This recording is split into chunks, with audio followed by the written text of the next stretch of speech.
Hey there, welcome back to Beyond the Labels. I'm Sunny, your host, and if you are here again, thank you so very much for walking this journey with me. In the first episode, I opened up about the labels that we receive from others or those we create even for ourselves. Those can quietly shape our lives.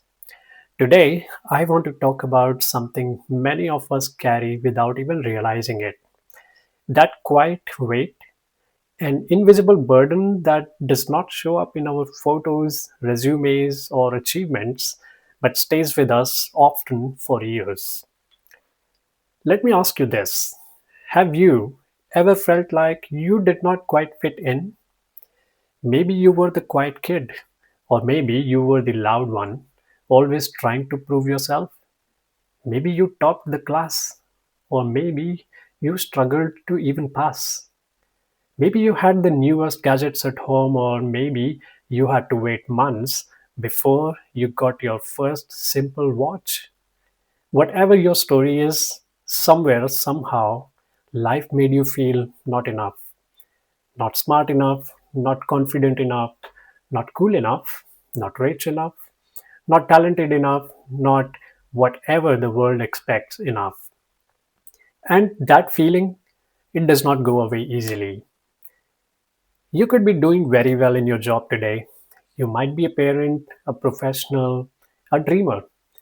But somewhere inside, there is a part of you that still hesitates, still wonders, do I really belong in this room? Do people take me seriously? Or am I just faking it? For me, that started very early. Growing up in a lower middle class family in India, my father did everything he could to put me in a very good school, even if it was beyond our budget.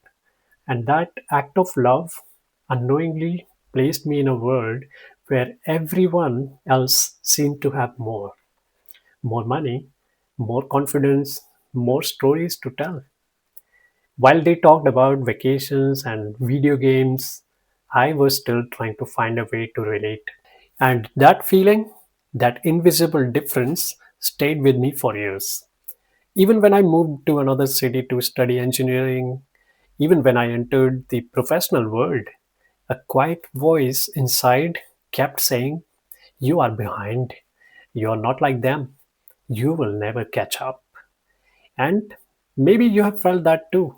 Maybe your story is completely different, but the feeling is similar. That's the thing about inferiority, right? It's not about who you are, it's about what you start believing over time who you are.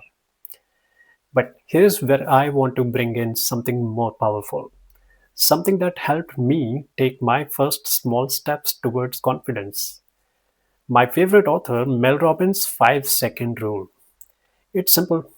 When you have an instinct to act on a goal or challenge a fear, you count backwards. 5, 4, 3, 2, 1. And then you move before your brain talks you out of it, before the self doubt kicks in. That's how this podcast began for me. I had this thought, maybe I should speak, maybe my story can help someone.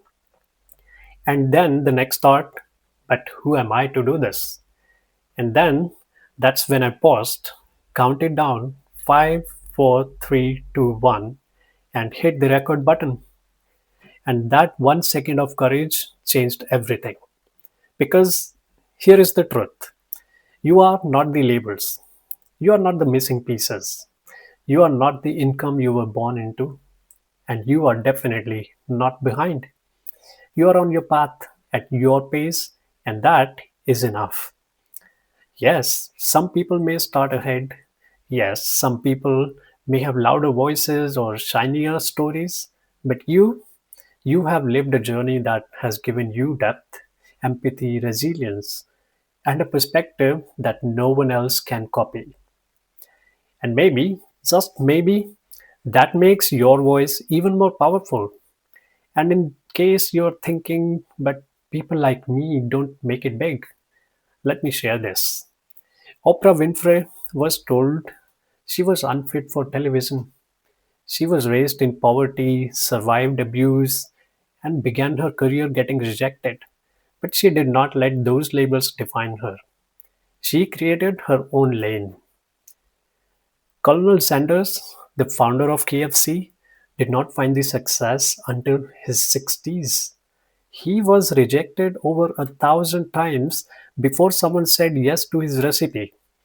Imagine if he had quit after rejection number 999, there would be no KFC. J.K. Rowling, a single mom on welfare, was rejected by 12 publishers before one gave Harry Potter a chance. Harry Potter a chance. She once said, "Rock bottom became the solid foundation on which I rebuilt my life." And here is my personal favorite again, Mel Robbins herself. At a time when her life was falling apart, jobless, broke, stuck, she came up with the 5-second rule. And with that simple countdown, she changed her entire life and millions of others, including me. They were all too old, too quiet, too average, too poor, too late, until they decided they were not. So maybe the world is waiting for your version of do something to become something unforgettable. So this episode, it's a reminder that whether you were quiet one, the loud one, the average one, the brilliant one, or even the misunderstood one, if you have ever felt like you were not enough, it's time to change that belief. Because that's not the truth, that's just conditioning. And like Mel Robbins says, you are one decision away from a completely different life. That decision could be as small as raising your hand, speaking your truth, sending that email, or starting something that has been living inside your heart for years. Just count it down.